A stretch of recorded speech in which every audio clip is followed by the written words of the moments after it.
Hello, everyone. I'm Kevin from Into English Podcast. Welcome to our new episode. Let me start with something simple. Most people don't struggle with money because they don't understand it. They struggle because they misunderstand themselves. Think about it. You already know the basics. Save consistently. Avoid unnecessary spending. Invest for the long term. Nothing here is new. And yet, knowing all of that doesn't seem to change much. You still hesitate. You still second-guess decisions. Sometimes you even do the exact opposite of what you planned. It's a strange feeling. You're not careless. You're not uninformed. But something doesn't line up. And that something is not your strategy. It's the way your mind quietly shapes every decision before you even notice it. So in this episode, instead of talking about what to do with money, we're going to look at how you think about it. Because once you see that clearly, a lot of your past decisions will suddenly make sense. Picture this. Two people are looking at the same opportunity. Same numbers, same information, same timing. One of them feels ready. The other feels uneasy. Nothing has changed on the outside. But inside, the reaction is completely different. And the interesting part is this. Both of them feel like they're being reasonable. No one thinks, I'm making a bad decision. Each person believes their choice makes sense. So what's really happening here? It's not logic in action. It's memory. The first person has seen situations where taking action worked out. The second person has seen situations where it didn't. Those past experiences don't just sit quietly in the background. They shape what feels safe, what feels risky, and what feels acceptable. By the time you think you are deciding, a large part of that decision has already been made, not by analysis, but by what feels familiar.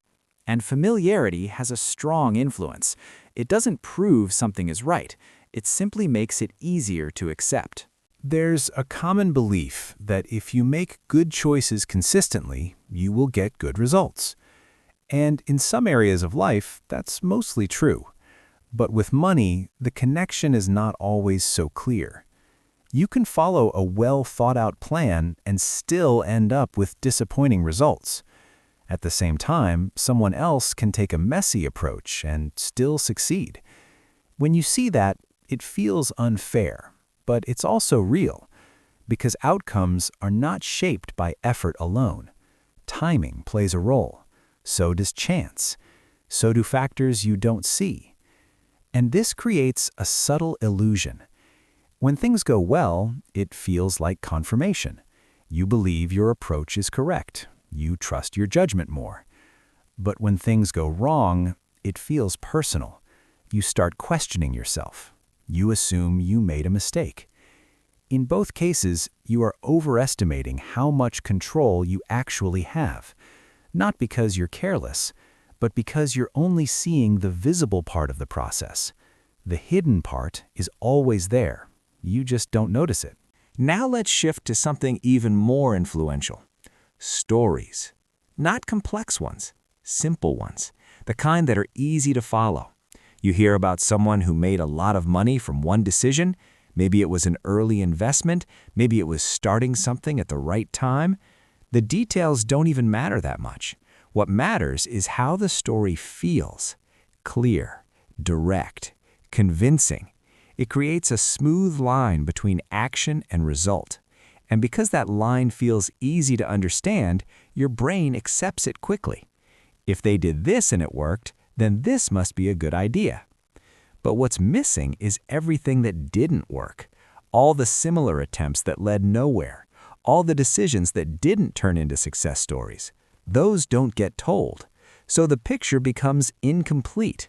You're not seeing reality. You're seeing a version of it that has been simplified until it feels obvious. And once something feels obvious, you stop questioning it. Not because you're careless, but because your brain prefers clarity over uncertainty. At some point, most people try to take control. They build a plan, they calculate, they organize, they set clear steps. On paper, everything looks solid. The numbers make sense. The direction is clear. Then something small happens. A change in income, a shift in the market, a period where progress feels slower than expected. Nothing dramatic, but enough to create doubt. And that's when the plan starts to feel different. Not wrong, just uncomfortable. So you adjust it slightly, then again, and over time, the original structure becomes less clear, not because the plan was flawed, but because it didn't account for how it would feel to follow it. That's the part most plans miss. They assume consistency is easy. They assume emotions won't interfere. But real life is not stable. It moves, it changes, it creates pressure in ways you can't predict. So the real challenge is not designing a perfect plan. It's designing one that still makes sense when things don't go as expected, because that's when most decisions actually happen. Up to this point, nothing we've talked about is about technique. It's about perception, how you interpret situations, how you react before you even realize it, how your past quietly influences your present. And once these patterns settle in, they don't just stay in your thinking, they start showing up in your behavior, in small ways at first, then more consistently. The way you think about money doesn't feel like a system. It feels like common sense. It feels like you're simply reacting to what's in front of you. But those reactions don't come from nowhere. They are shaped over time by experience, by environment, by what feels familiar. And once those patterns settle in, they don't stay in your thoughts. They begin to show up in your behavior, quietly, repeatedly, not in ways that are obvious, but in ways that are consistent. And consistency, even in small actions, has a way of shaping long-term outcomes. At the beginning, earning more feels simple. You work toward it, you reach it, you see a clear difference. Life becomes more comfortable, some pressure disappears, and for a while that feels like progress. But then something subtle happens. The number stays the same, your situation stays stable, yet the feeling begins to shift. You notice things you didn't pay attention to before. Someone your age is doing slightly better. Someone you know upgrades something you haven't. At first, it doesn't matter. Then, slowly, it does. Not in a strong way, just enough to stay in the back of your mind. And that's where the meaning of more starts to change. It stops being about improvement. It becomes about position, where you stand compared to others, whether you are ahead, behind, or somewhere in between. You don't consciously decide this. It happens automatically. And once it happens, the target moves. You reach one level, and it no longer feels like enough. So you adjust, not because your needs increased, but because your reference point did. This is difficult to notice in real time because nothing feels extreme. You're not making reckless decisions. You're not chasing unrealistic goals. You're simply responding to what feels like a reasonable next step. But over time, this creates a pattern. You're no longer building toward something stable. You're responding to a shifting standard. And a shifting standard doesn't have a clear endpoint. It keeps redefining what enough looks like, which means the feeling of enough never fully arrives. There's a moment most people recognize. You see someone who appears successful, not in a detailed way, just at a glance. A car, a place, a certain lifestyle. It creates an immediate impression, and without thinking too much about it, your brain forms a simple connection. This is what success looks like. It's quick, it's automatic, it feels accurate. But what you're actually seeing is only the visible layer. You're seeing spending, you're seeing output. You're not seeing what made it possible, and you're not seeing what might be missing behind it. That distinction matters because what is visible becomes the easiest thing to copy. You don't copy someone's internal system, you copy what you can observe. And what you can observe is usually the result, not the process. So without realizing it, your decisions start to shift. You don't say it out loud, but part of your thinking becomes, if I can reach something that looks like that, then I must be doing well. And this is where the cost begins. Not immediately, not in a dramatic way, but gradually. Because when visibility becomes a reference point, you start prioritizing things that can be seen, upgrades that signal progress, choices that feel noticeable, decisions that create a sense of movement. At the same time, things that don't show up externally start to feel less important, even if they are building real stability. Saving doesn't feel visible. Waiting doesn't feel productive. Holding back doesn't feel like progress. So it becomes harder to stay with them. And over time, this creates a quiet imbalance. More effort goes into appearance, less into structure. And that imbalance doesn't always show immediately, but it changes what your decisions are optimizing for. Not long-term flexibility, but short-term confirmation. There's a type of decision that feels especially reasonable. You choose not to act. You wait. You hold back. You decide it's not the right time. And in many cases, that's a good choice, because not every opportunity is worth taking. But the difficulty is this. The feeling that tells you to avoid risk doesn't always distinguish between bad decisions and uncomfortable ones. To your brain, both can feel similar. Uncertainty creates tension. Potential loss creates hesitation. And that hesitation feels like a signal. Be careful. The problem is, carefulness can easily become a default. You start filtering decisions based on how comfortable they feel, not based on whether they make sense over time. So anything that introduces uncertainty gets pushed aside, not because it's wrong, but because it doesn't feel stable. And when that pattern repeats, something subtle happens. Your decisions become more predictable, safer, more controlled, but also more limited. You reduce the chance of making a mistake, but you also reduce the chance of meaningful progress. And because this shift is gradual, it doesn't feel like a trade-off. It feels like you're being responsible, which makes it even harder to question. At some point, you're no longer evaluating opportunities. You're avoiding discomfort. And those are not the same thing.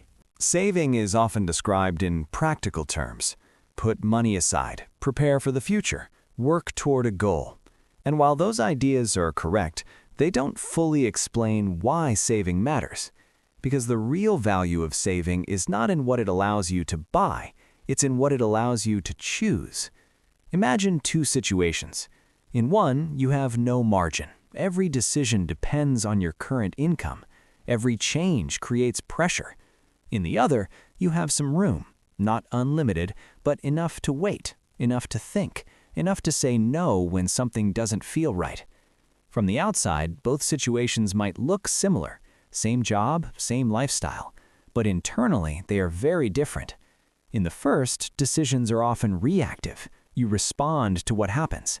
In the second, you have the option to pause. And that pause changes everything.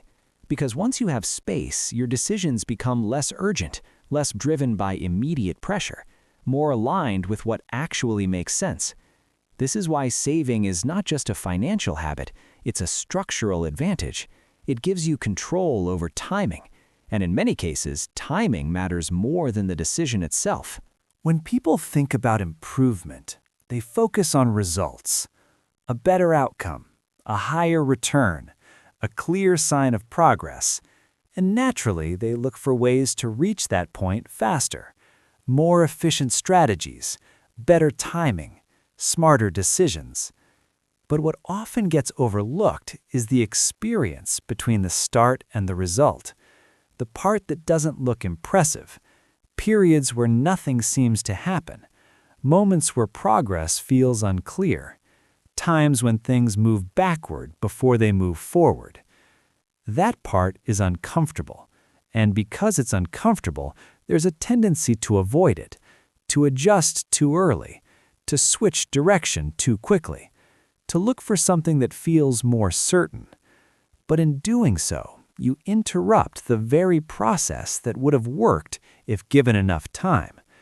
This creates a repeating cycle. You start, you doubt, you change, and each time you reset, you lose the accumulation of what came before. Not entirely, but enough to slow everything down. Over time, this becomes frustrating. It feels like effort isn't translating into progress. But the issue is not effort, it's continuity. Progress often depends less on what you choose and more on how long you can stay with it. And that's the part most people underestimate. At this point, the pattern is clear, not because the ideas are complicated, but because they repeat in different forms. Small shifts in thinking lead to small changes in behavior, and those behaviors, when repeated over time, shape direction. Not instantly, but consistently. And that's what makes them powerful. By now, something should feel slightly different. Not because everything suddenly makes sense, but because certain patterns are harder to ignore. You start recognizing moments that used to feel normal, a reaction that comes a bit too quickly, a decision that feels right but only for a second, a sense of urgency that appears without a clear reason. Nothing dramatic, but noticeable. And that awareness creates a shift. Instead of asking, "What should I do next?" you begin asking something more useful. What is actually driving this decision? And once that question becomes natural, you start seeing the bigger structure behind it. Take a moment and think about what progress looks like to you. Not in theory, but in practice. Is it a number? A lifestyle? A certain level of income? Now ask a second question. Where did that definition come from? Most people don't have a clear answer because it didn't come from a single decision. It formed gradually from things you saw growing up, from people around you, from examples that seemed successful. Over time, those signals blend together and become something that feels like your own goal. But if you look closely, a lot of it was never consciously chosen. And that matters.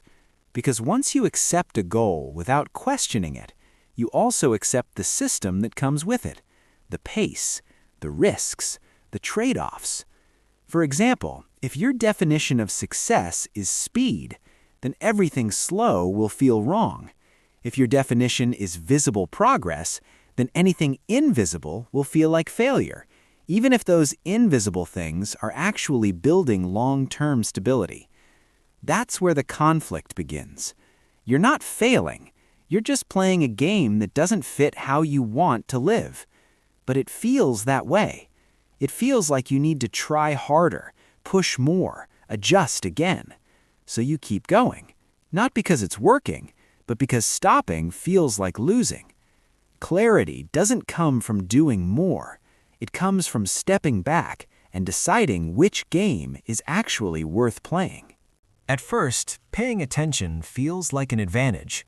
You stay informed, you follow updates, you try to understand what's changing.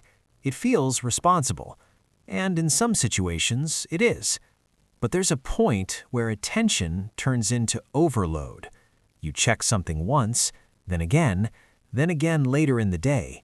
Nothing significant has changed, but the act of checking creates a sense that something might, and that might is enough to keep you engaged. This is where noise becomes difficult to detect, because it doesn't feel like distraction, it feels like awareness.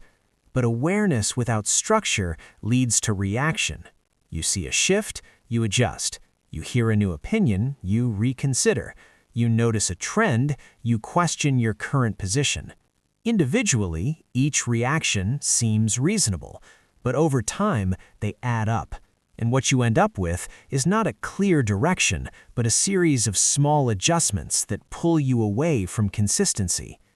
It's like trying to walk in a straight line while constantly turning your head. You're still moving, but not in the direction you intended. The difficult part is this. Signal is usually quiet. It doesn't demand attention. It doesn't create urgency. Noise does.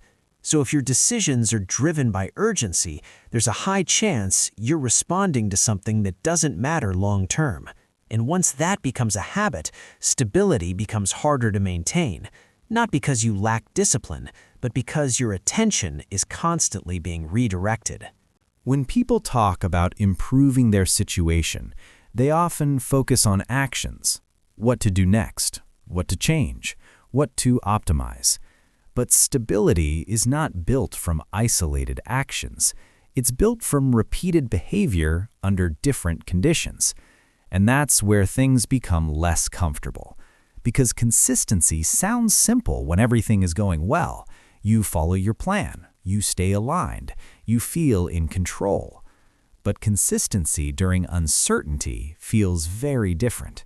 When results slow down, you start questioning the process. When outcomes fluctuate, you start looking for alternatives. When others seem to be moving faster, you start comparing. And none of these reactions are extreme. They're subtle. They don't break your plan immediately. They just weaken your ability to stay with it. Over time, that matters. Because stability is not about never changing. It's about knowing when not to change. That requires something most people underestimate: tolerance. The ability to sit with uncertainty without needing immediate resolution. That doesn't mean ignoring problems. It means not overreacting to them. Benjamin Graham once wrote, "The purpose of a margin of safety is to make forecasting unnecessary." In a practical sense, this means you don't need perfect predictions. You need enough structure to absorb mistakes without losing direction. And that changes how you approach decisions. You stop trying to be right all the time.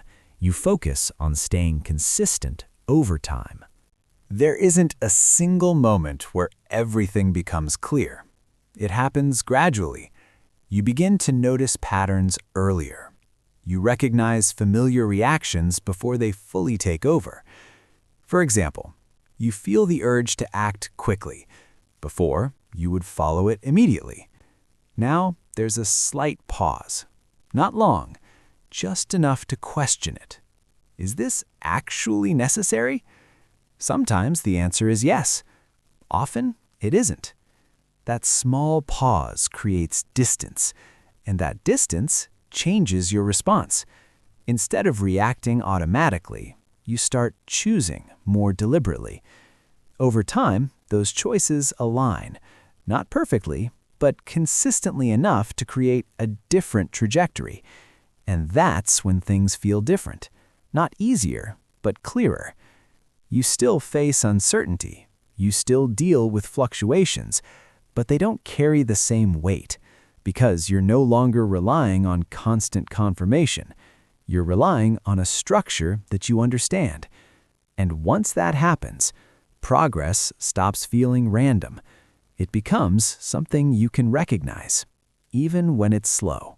If there's one thing to take from this episode, it's not a rule or a method. It's a shift in awareness. Your financial life is shaped less by what you know and more by what you repeatedly do without questioning. The reactions that feel automatic, the decisions that seem small, the adjustments that feel harmless. Over time, they create direction. And changing that direction doesn't require a complete reset. It starts with noticing. Noticing when something feels urgent but isn't. Noticing when a decision is driven by pressure instead of clarity.